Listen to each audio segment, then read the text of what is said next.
It was late one night, sometime around the middle of summer, when the call came through the radio. A body had been found in the stairwell of one of the older public housing buildings on the east side of the city. Those buildings were always trouble. Narrow hallways, dim lights, that constant smell of damp concrete and cigarette smoke that never seemed to fade.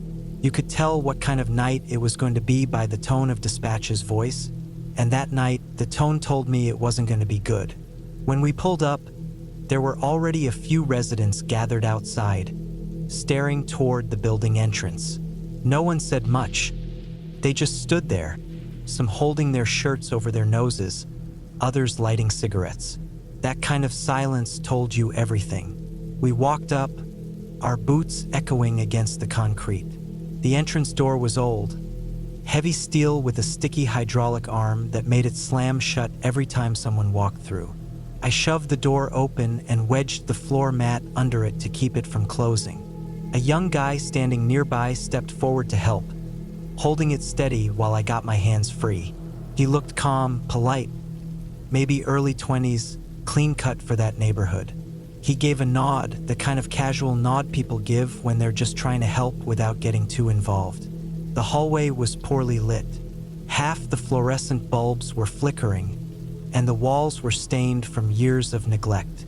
The stairwell was worse, graffiti, old fast food wrappers, a faint sour smell that always hung in places like that. The call had said the body was on the first landing, halfway between floors. As soon as I saw it, my stomach dropped. The man was lying on his back at an angle, head twisted slightly, one arm bent under him. At first, I thought maybe he'd fallen down the stairs, but the closer I got, the less that theory made sense. There were marks all over his body, slashes, burns, punctures. His skin had that odd sheen that fresh blood gives off under poor lighting. But the strangest part was his clothes.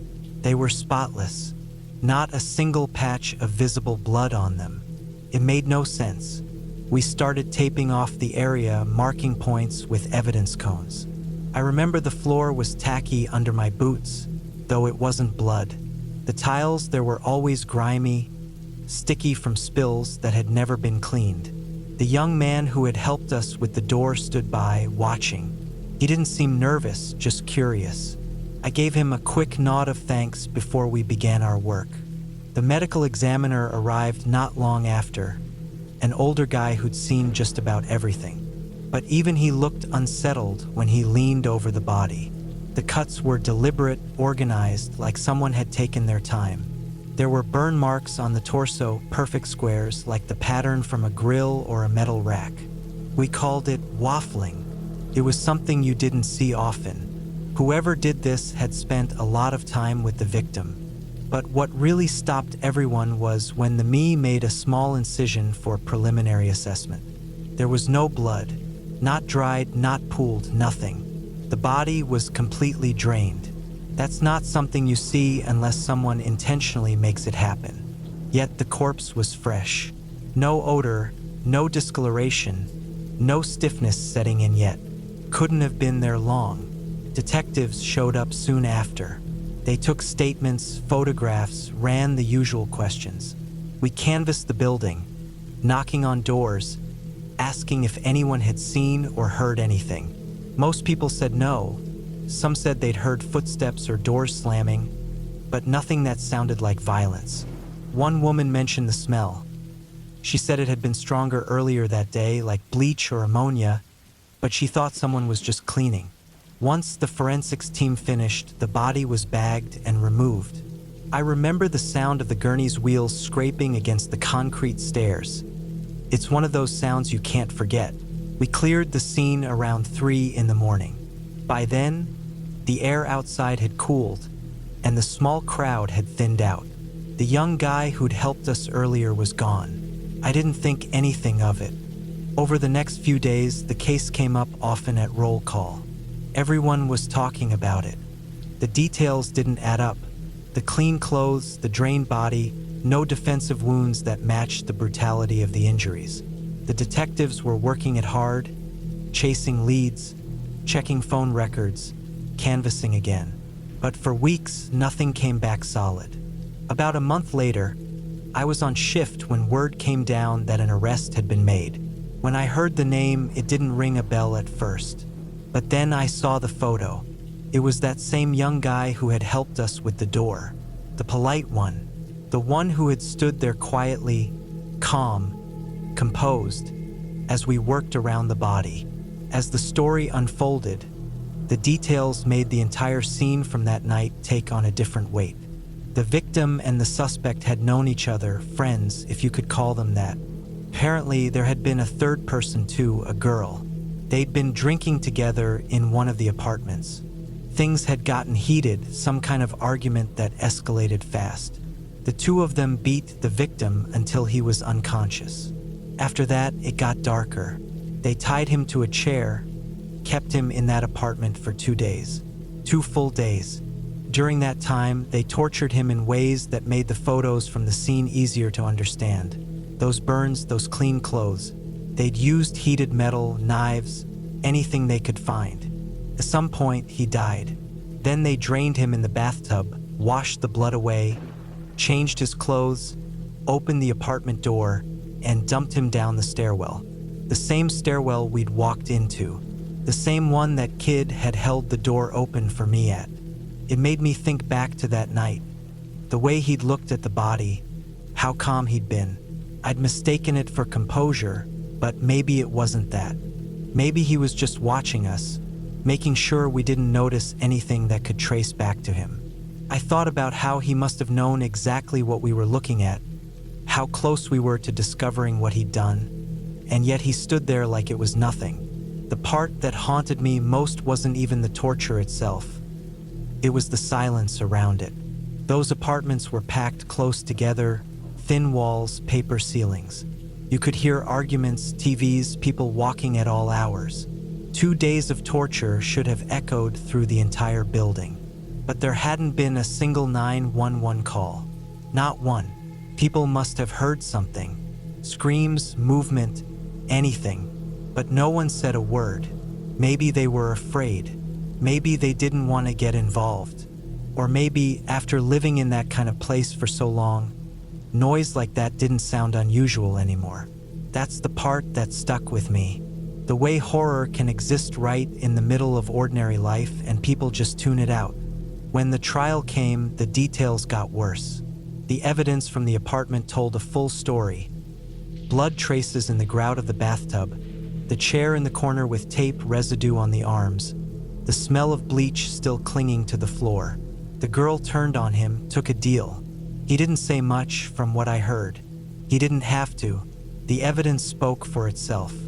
Sometimes I still think about that night, standing in that dim stairwell with that kid holding the door open. The flickering light above us, the sound of the me zipping the bag, the cold air seeping in from the broken window. I think about how normal he seemed, how easily evil can wear a calm face. Years later, that building is still standing. It's been repainted, new tenants moved in, but I can't drive past it without feeling that old heaviness. Every cop has a few calls that stay with them, the ones that replay in your head no matter how much time passes. For me, it's that one, the body on the stairs, the drained blood, the polite young man who seems so helpful. Taught me something I can't unlearn. Monsters don't always look like monsters. Sometimes they look like neighbors, friends, or the kid who props open the door for you while you do your job. Sometimes they stand right next to you, watching quietly as you walk past the evidence of what they've done, and you never even realize it until much later. That's what sticks. Not the crime scene photos or the reports or even the trial. It's the memory of how ordinary that moment felt, how it all seemed routine, right until the truth came out. That was the worst part of all. That realization that the most horrifying people you'll ever meet can blend in so well you'd thank them for helping you hold the door. I've worked as a cop long enough to know that silence in a bad building doesn't mean peace. It means nobody wants to get involved. I grew up in apartments like that, paper-thin walls, floors that creaked with every step, plumbing that made sounds like someone moaning through the pipes. You learn not to listen too closely. You hear yelling, banging, crying, and you tell yourself it's not your business. You put the TV up a little louder. You keep your head down. That's how most people survive places like that. The call came in late on a Tuesday night, just before midnight. The address was one I knew well, a 3-story brick apartment complex on the west side, built sometime in the 1960s and never properly maintained since. The kind of place where the front door locks never worked and the hallways always smelled faintly of mildew and fried food. Dispatch said it was a welfare check.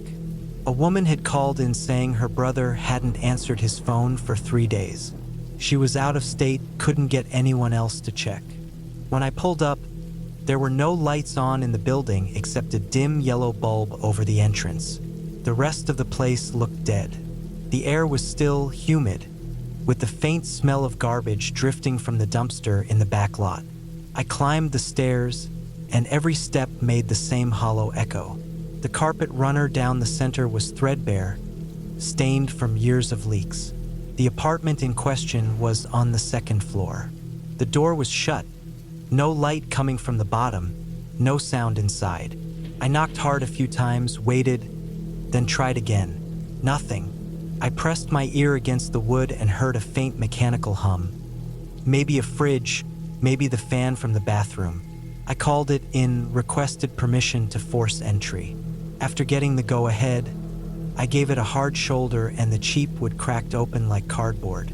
The smell hit immediately, not strong enough to knock me over, but distinct enough to make my stomach tighten. It wasn't rot, not yet.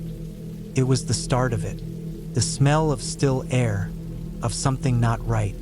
The place was dark except for the faint orange light bleeding through the blinds from a street lamp outside. The air felt heavy, unmoving, like no one had opened a window in days. I swept the flashlight across the small living room. There were beer cans on the coffee table, a half-empty ashtray, and a pizza box with dried crusts.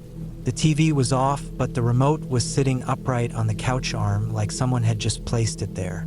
Everything looked like someone had paused their life in the middle of a normal night and never came back to it. The bedroom door was half open. I stepped inside and found the man lying on the bed, face down, fully clothed. For a second, I thought he was just asleep. Then I noticed the way his arm hung over the edge, stiff and unnatural. The room smelled worse, stale, sweet, faintly metallic. The sheets were soaked through beneath him. He'd been dead for a couple of days at least. Judging by the position, maybe longer. There were no obvious wounds, no signs of a struggle. It looked like he'd just laid down and never gotten up. I checked the kitchen. Nothing but empty bottles, a few dirty dishes, no drugs or paraphernalia lying around. Everything else was quiet.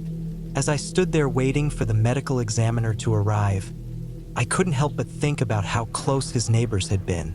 The walls in that place were paper thin. You could hear someone sneeze 2 apartments down. You could hear a phone vibrate through the drywall. Someone must have smelled it, heard the flies, noticed the silence. But no one had called it in. No one had checked. The building manager came out later when forensics showed up. He said nobody had seen the man in days, but that wasn't unusual. People in those buildings kept to themselves. Most were behind on rent or had warrants or just didn't want police around. I'd seen it before, whole floors of people living shoulder to shoulder, each pretending the others didn't exist. While the medical examiner did his work, I stood near the window and looked out at the parking lot. A few lights flickered in other apartments. Curtains moved slightly. I wondered how many people were watching from behind them, quietly hoping we'd leave soon. Nobody wanted attention there. When the me rolled the body out, I followed him downstairs. The hallway was silent except for the low squeak of the gurney wheels. It reminded me of the buildings I'd lived in as a kid. Same smell, same chipped paint, same dead air. I remembered hearing fights through the walls, people crying, loud thuds followed by long silences. And I remembered doing nothing. My mother would just turn the TV louder. shake her head, say, "Not our problem." That kind of thinking sticks with you. A few days later, the toxicology report came back. The guy had overdosed, some mix of opioids and alcohol. Nothing out of the ordinary for that area. The coroner said he probably didn't suffer long, just slipped under and never woke up. Simple, quiet, unnoticed. Still, something about that scene stayed with me. The way everything looked so normal.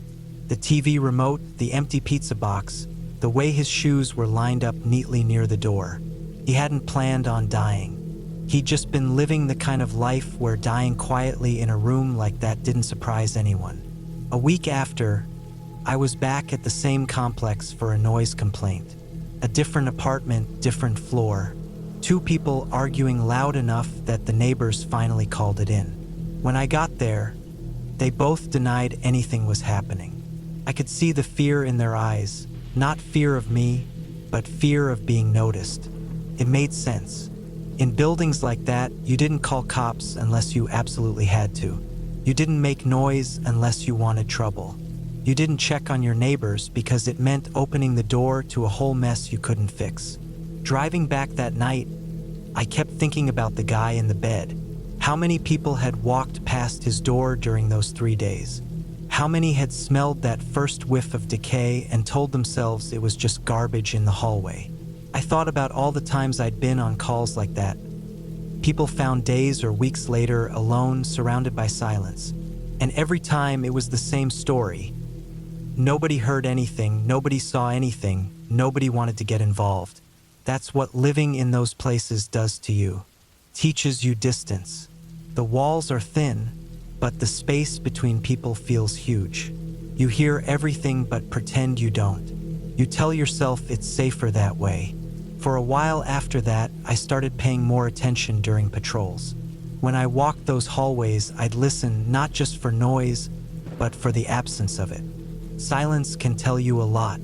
Sometimes it means peace, but more often it means fear.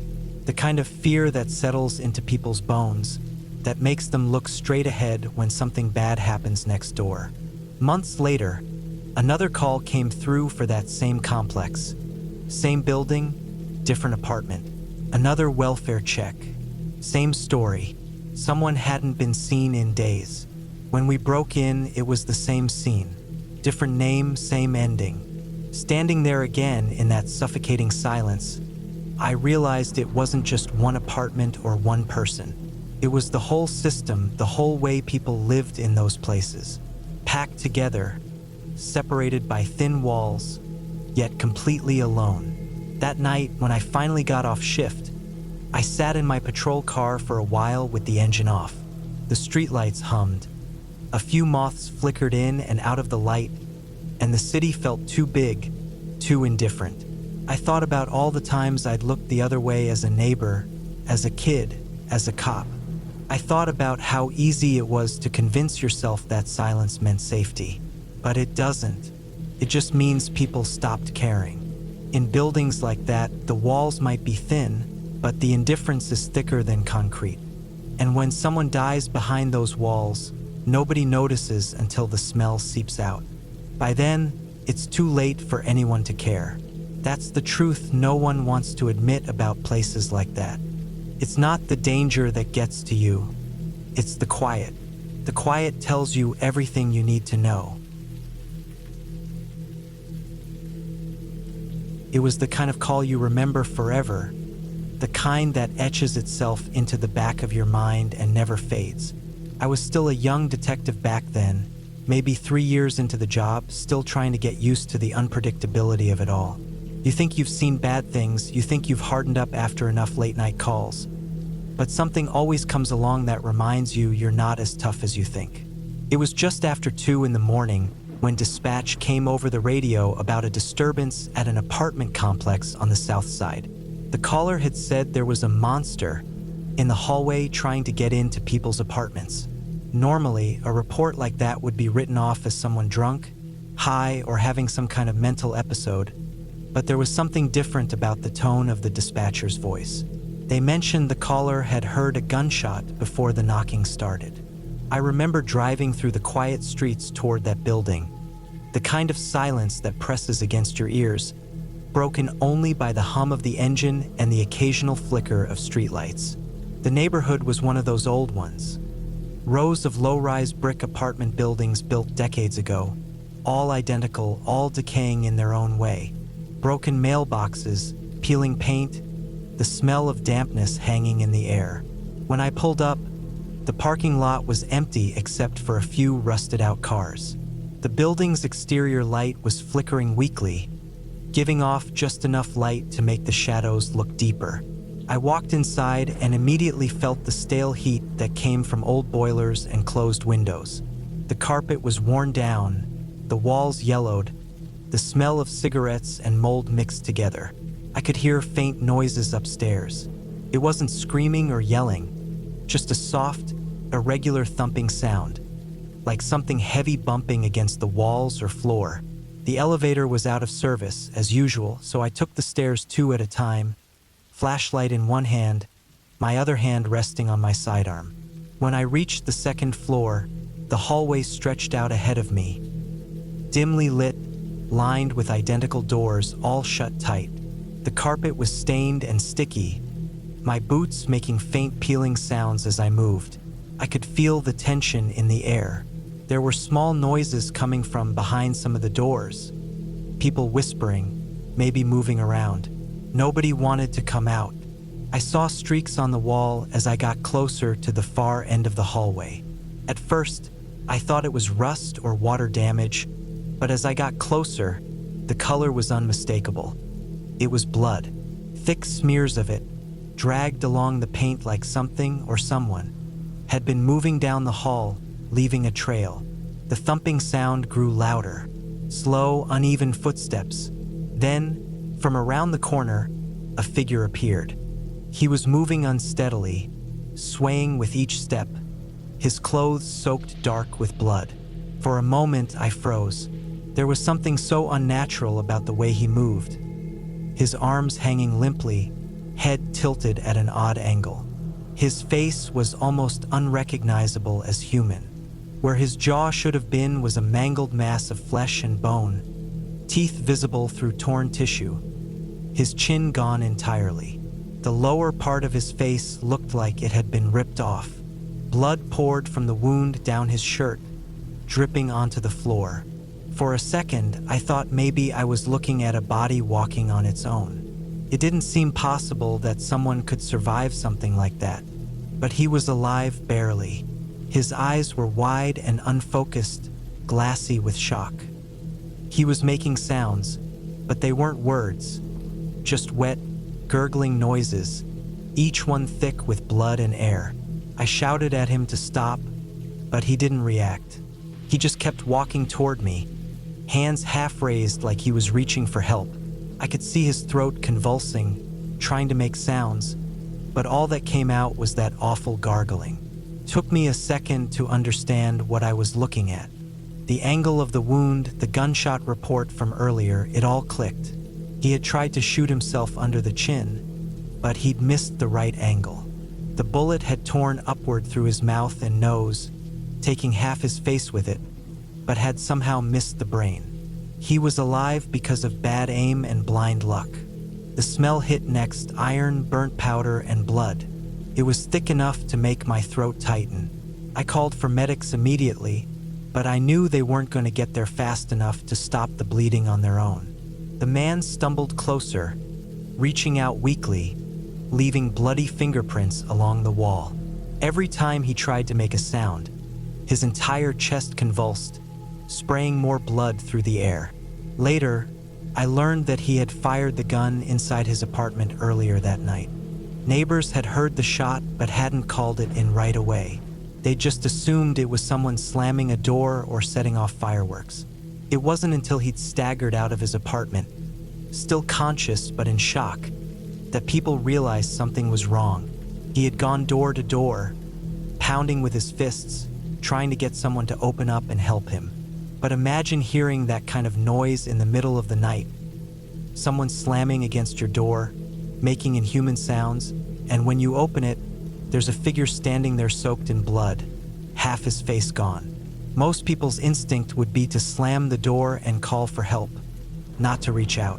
That's what happened. He had knocked on at least 3 or 4 doors before I got there. Each time, someone looked through the peephole, saw him, panicked, and shut him out. By the time I found him, he was on his last legs, too far gone to understand what was happening. I managed to get him down on the floor, put pressure where I could, but there wasn't much to do. The paramedics arrived minutes later, but it was already too late. He bled out in the hallway before they could even load him into the stretcher. When the medics turned his body over, I remember seeing the gun still in his waistband. It was a small revolver coated in blood, 1 round fired. The apartment he came from was a mess. Blood on the ceiling, the walls, splatters across the kitchen counter. You could see where he had stumbled out afterward, handprints streaking the doorway, a trail leading down the hall. I stayed there until the coroner took the body. The residents started coming out once the commotion died down. Most of them looked pale and shaken, but more curious than anything. Some still didn't understand what they'd seen. They'd heard the word monster on the call and assumed it was a break-in, maybe a deranged intruder. Nobody expected that the monster was just a man who tried to end his life and failed. That scene stayed with me for years, not because of the blood or the gore, though that was bad enough, but because of the fear that filled that building. The idea that a man, dying, in need of help, had gone door to door looking for someone, anyone, to open up, and everyone had been too scared to do it. It wasn't their fault. You can't blame people for reacting out of instinct. If I hadn't been a cop, trained to handle things like that, I probably would have done the same. But that's what made it worse. The line between fear and compassion is thin, and in that building, fear had won. After that night, I started noticing how fear spreads in places like that. One bad sound, one strange shape in the dark, and people shut down, hide, pretend it isn't happening. The next day, the building looked almost normal again. Maintenance cleaned the hallway, painted over the blood. Life went on, but I never forgot the sight of him. Those hollow eyes, the ruined face, the way he moved like a ghost that hadn't realized it was dead. It reminded me that what people call monsters are often just the broken, the desperate, the ones who've run out of strength. That night, the real horror wasn't what I saw. It was how easy it was for a dying man to look like something worth hiding from. That's the part that haunts me still. Not the blood, not the noise, not even the face. It's knowing that he didn't die because of the bullet. He died because when he needed someone the most, every door around him stayed shut.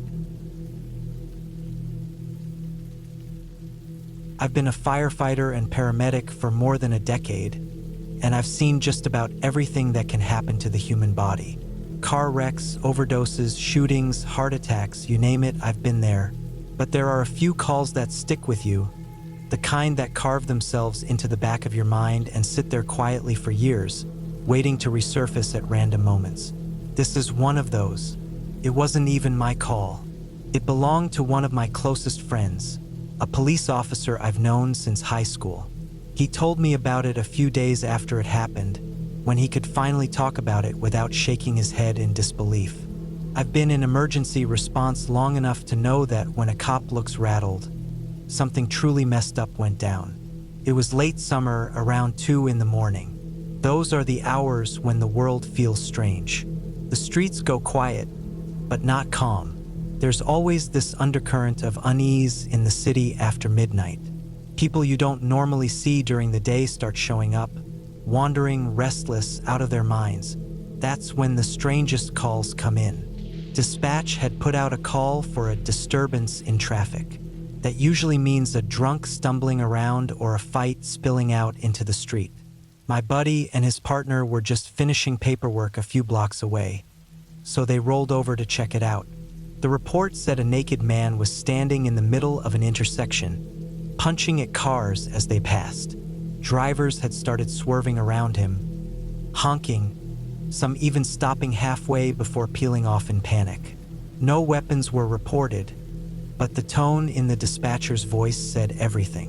When they pulled up, the scene looked like something out of a fever dream. The intersection lights were cycling through their colors: green, yellow, red, over and over, reflecting off the wet asphalt. There he was, a man, completely naked, standing in the middle of it all like he owned the road. He wasn't yelling. He wasn't making any sense.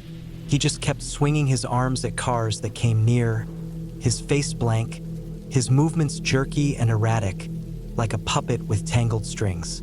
They shut down the intersection and tried to contain him, keeping a distance. The man didn't seem aware of where he was. He wasn't responding to anything: lights, sound, commands, nothing. It was like he was trapped inside his own head. Then, out of nowhere, he started clawing at himself. At first, it was his chest scratching, digging into his skin until it bled. They thought maybe he was trying to tear something off, like bugs or imaginary things crawling on him, which is common with drug-induced psychosis. But then he went lower. Before they could move in, he reached between his legs and started tearing at himself. It happened so fast it was hard for anyone to react. He was screaming, but not from pain. It was this deep, animal sound that didn't sound human. Within seconds, the ground was streaked with blood. My buddy said that moment changed how he looked at human strength and madness forever. It took for officers to restrain him, and even then, he fought like something possessed. Not supernatural, just raw adrenaline and chemicals tearing through his system. He didn't feel pain. He didn't respond to tasers, not really. It was as if his brain had shut off every warning system that was supposed to protect him. When they finally got him subdued and cuffed, he was bleeding out fast.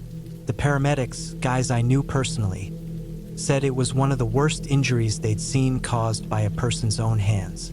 They managed to keep him stable long enough to get him to the hospital. And the crazy thing? He survived. When he woke up the next morning, he had no memory of what happened. Not a second of it. The toxicology report came back positive for a mix of powerful synthetic drugs. Stuff that basically fries the parts of your brain that connect logic and emotion. Whatever he took pushed him past the edge where pain, fear, or reason existed. The cops who were there said the silence after it was over was almost worse than the scene itself. You go from chaos, screaming, flashing lights, to stillness. Just the hum of the traffic lights and the faint sound of engines from cars that had stopped to watch. The man was loaded into the ambulance, the officers standing there, their uniforms soaked in blood. Nobody spoke. It's moments like that where you realize how thin the line really is between control and chaos. You can live a normal life, go to work, eat dinner, watch TV, and then one bad choice, one wrong pill or hit or injection, and suddenly your mind isn't yours anymore. Your body becomes something wild, something you can't control.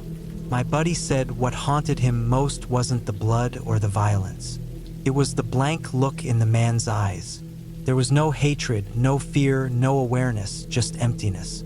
Like all the lights were on, but nobody was home. For weeks after, the officers who were there had to talk it through in debriefings. Even in our line of work, where we see the worst of humanity on a regular basis, that kind of thing sticks with you. The mind can process car crashes, heart attacks, gunshot wounds, but it doesn't handle self-inflicted horror very well. It goes against something deep inside you, something that expects people to have limits to their pain. I remember the first time my buddy told me the story. He wasn't laughing, not like a lot of us do when we try to shake off the heavy stuff. He just sat there, looking past me like he was still seeing that intersection. The flashing lights, the blood on the asphalt, the sound of someone tearing themselves apart in the middle of the street. When he finished, he said something that stuck with me ever since. We always think monsters are out there, someone else, somewhere else. But sometimes it's just us. Our brains break, and what's left is something we can't recognize. I've thought about that a lot over the years. The human body is fragile, but the mind is worse. Once it slips, even for a moment, there's no telling what a person is capable of. That call became a kind of quiet legend among the local departments. Everyone heard about it. Every paramedic, every cop. They all had the same reaction. Disbelief mixed with horror. We deal with trauma every day, but that was something else entirely. Something that reminded all of us how unpredictable the job and life really is. The guy lived. He got mental health treatment, and last I heard, he didn't remember anything beyond taking the drugs that night. His body healed as much as it could, but what he lost couldn't be replaced. He'd crossed a line he didn't even know existed, and there was no coming back from it fully. I've seen a lot since then, and every time I respond to a call that sounds strange, a person acting erratic, someone not themselves, that story comes back to me. It's a reminder that you can't ever take anything for granted in this line of work. You never know what you're walking into or what the human mind is capable of doing to itself. We all say the same thing after we tell it. Stay away from that stuff. Drugs don't just kill people, they twist them, erase them, turn them into something that doesn't resemble who they were. And for the ones who survive, the worst part isn't the pain. It's waking up the next morning with a body that tells a story your mind can't remember.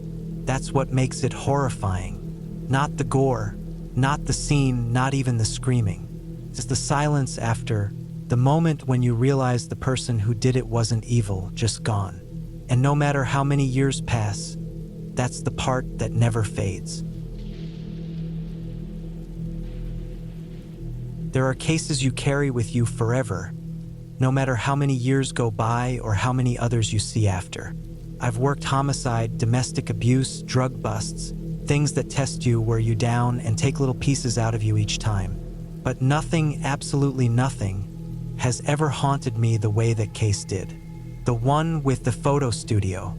It started like any other investigation. Anonymous tip, suspicious activity, possible child exploitation. You get those calls more often than you'd like to admit, and most of them turn out to be misunderstandings or smaller scale crimes. But this one felt different right from the start. The report came through a local parent who said her child had been coming home from daycare withdrawn, quiet, refusing to talk about the day. That happens, of course. Kids get tired, kids get moody. But what set her off was the way her son reacted when she mentioned a photo day. He broke down crying, begging her not to take him back. It didn't take long for the investigation to land on a man named Richard Holloway. He owned a small photography business in town, one of those family-oriented studios that did school portraits, newborn sessions, and cheap holiday photo packages. The place was bright and cheerful from the outside.